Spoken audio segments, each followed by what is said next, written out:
Bonjour. Dans le dernier épisode, on a vu que le recrutement déraille quand quelque chose change et que le système ne change pas avec. Face à ça, la réaction est presque automatique. On va changer d'ATS ou aujourd'hui, on va ajouter une brique IA. C'est logique, c'est rassurant, c'est visible, mais la vraie question est-ce qu'on traite la cause ou le symptôme? Quand un recrutement se tend, la tentation est forte de chercher une solution technologique, un nouvel ATS, un module IA de matching, un scoring automatique, un assistant de prise de notes. Tout cela peut être utile, mais utile à quoi? Prenons un exemple concret. Une entreprise recrute principalement sur les compétences comportementales, relationnelles, posture, capacité à gérer l'imprévu. Elle ajoute un module IA qui fonctionne bien, de matching, basé sur les mots-clés du CV. Le module fonctionne, il classe, il score, mais si les compétences clés ne sont pas visibles dans un CV, alors le matching ne règle pas le problème. Il donne une illusion de précision. L'outil n'est pas mauvais, il est mal aligné avec la réalité du recrutement. Autre exemple, on installe une intelligence artificielle de prise de notes en entretien. Très utile, gain de temps, compte rendu propre.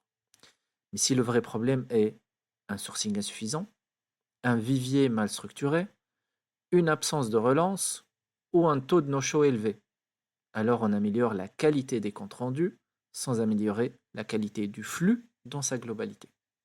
C'est comme optimiser la caisse d'un magasin alors que le problème est le stock. Je donne un cas réel, anonymisé. Une organisation reçoit plusieurs milliers de candidatures par semaine. Les délais explosent. Les équipes saturent. Décision, changer d'ATS et ajouter un module IA de tri. Le tri devient plus rapide, mais la backlog continue d'augmenter.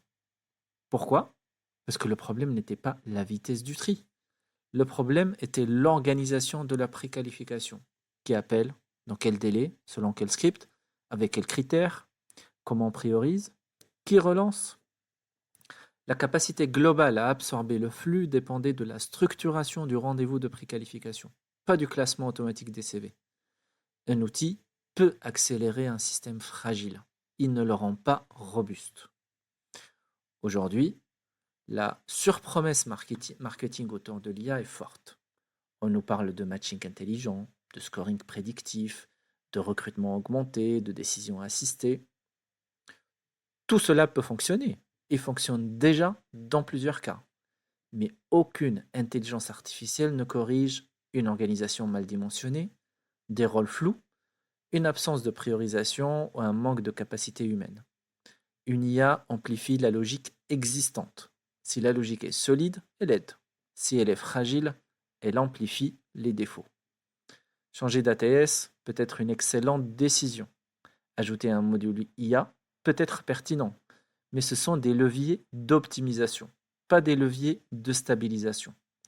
Un outil est un accélérateur, pas un stabilisateur. La vraie question n'est pas quel outil devons-nous ajouter. La vraie question est quel est le déséquilibre réel dans notre système.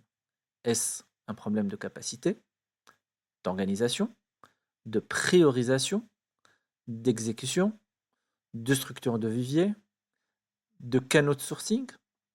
Tant que cette question n'est pas clarifiée, changer d'outil reste un pari. Si ces sujets résonnent avec votre réalité, je vous invite à poursuivre la discussion. Vous pouvez contacter directement sur LinkedIn ou Sam Hamza. Le débat mérite d'être collectif. Et dans le prochain épisode, on parlera de ce moment précis où la question n'est plus quel outil faut-il, mais à partir de quand faut-il opérer et pas seulement outiller. À la prochaine.